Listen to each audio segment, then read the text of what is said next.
Okay, so in today's video we will be doing a review of Zachary and also a little talk about how you can get a free, maybe free, depending on how lucky you are, negan2000 at the end of the video. So, first of all, everyone wanted me to make a little mini rant on this.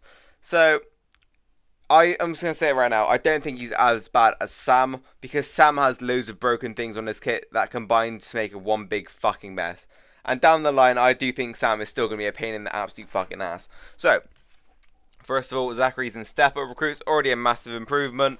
You can get one grade 5 Zachary for cheaper than one grade 4 Sam. So, obviously, if you are a spender, um, you know, maybe consider going into a Zachary because he is pretty nuts. So first of all, he's got aggro. Aggro, he gets 30% attack and defense at the beginning of each turn as long as he's not directly hit by an attack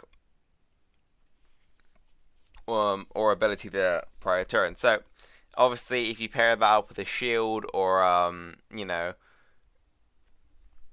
trait damage helps in a way and it doesn't hit him, he can stack up pretty easily.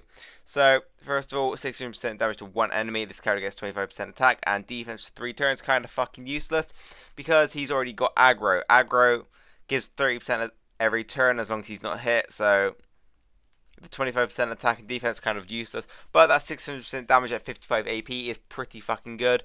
And obviously with aggro, it's gonna build quite a bit. And then obviously you got Set to Strike, his active skill. Do 200% damage with trait damage. This character gets Guardian 2. It's not bad. It's not bad. Especially if he's got aggro stacked. That's going to be a fucking heavy hitter. A really heavy hitter. But obviously we all know that's not what we're here for. We're here for that juicy weapon, which is an absolute defense weapon. Nah, I'm just fucking with you. But seriously, it's just one thing on his kit that is extremely broken. So first of all, we'll ignore the top one because we all know that's the one. So he's got agility, that's not bad. Attack up, block is absolute wank. And then he's got a 20% chance to reduce damage to 0, which would help with his aggro ability. But obviously, it's the bloodbath that we're all looking at because it is broken. Now, it is very high. 30% for 2 turns is way too high in my opinion. I think it should have been half down the middle. Just go 15% for 2 turns. I think that would have been reasonable because we've already got Ty in the game, and with Ty, someone's already got, 2 people on the other team's already got burn, and then 5 people on top of that are gonna have bleed as well, meaning you're pretty much insta killing 2 people on turn 1, and then turn 2, if they're not modded correctly and they're very low level, they're wiped either way. So the problem is, it's based off attack stat. Ty exactly the same. It's based off attack stat. So as long as you cover them with team player, the amount of just passive damage you can do is just insane. It is disgusting how much passive damage you can do.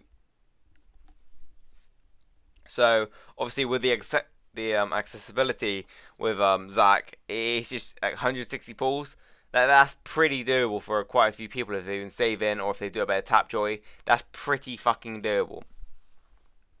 So I think if they cut it down that in the middle, 15% each way for 2 turns, that's completely fine. Because you gotta remember, if he it's pretty doable to get 100k attack, at least on the leader skill.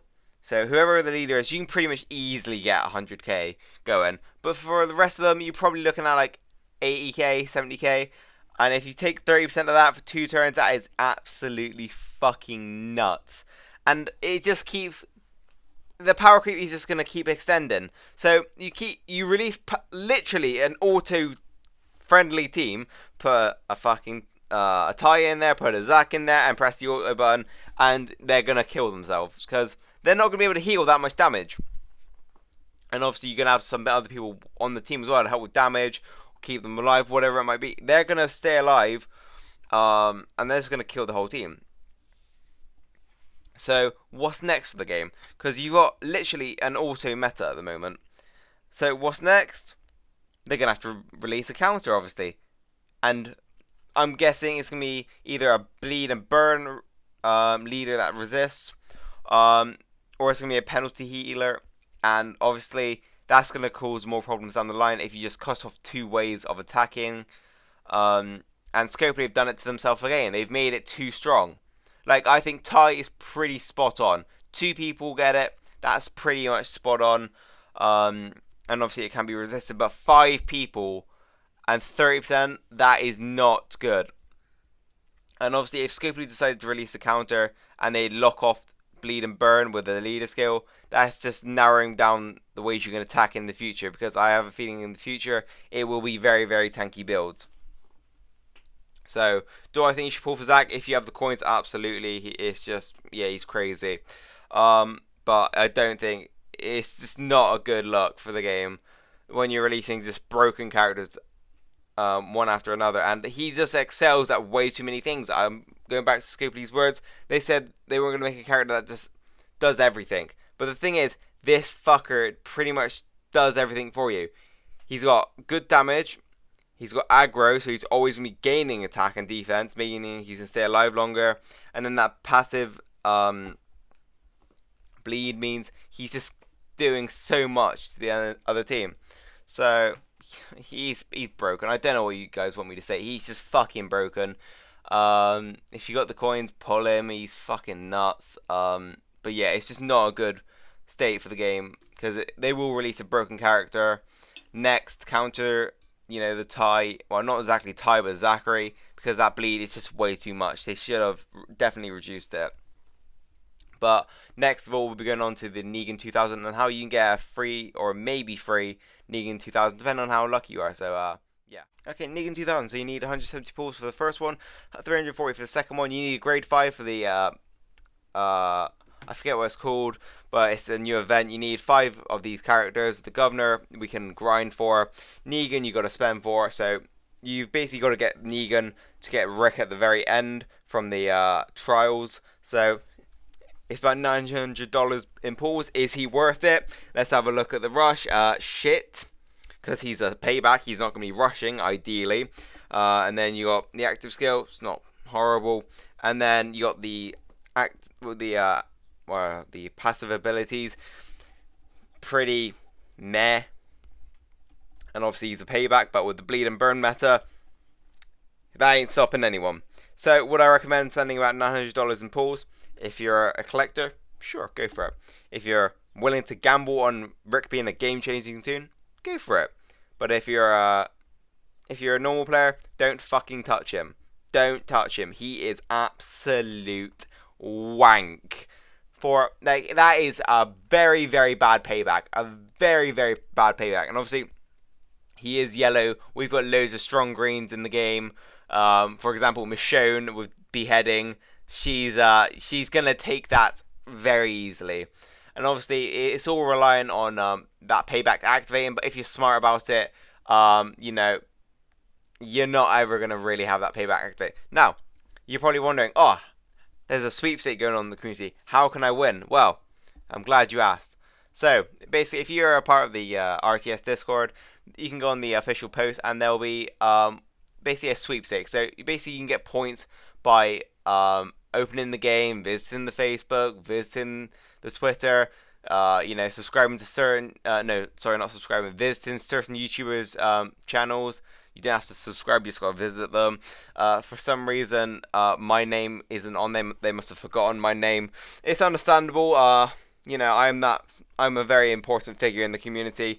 And, you know, it must have slipped their mind because my name doesn't seem to be on there. But if you scroll down the page, I don't know, it's not on the official post, but if you scroll down the page, there's actually, my name's on there. So if you just look on the picture on screen, you actually get more points for visiting my channel, liking my videos, sharing my videos.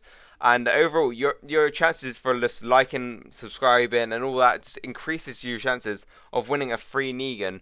Now, if you don't really want to do those steps, you can go on the official RTS Discord, visit those channels, download the game, open the Twitter, open the Facebook, and it does put you into a little raffle where they're giving away like 25 gold Negans. But currently, there is 9,465 entries, and if you have the maximum amount of votes which you're allowed to have is 1, 2, 3, 4, 5, 6, 7, 8.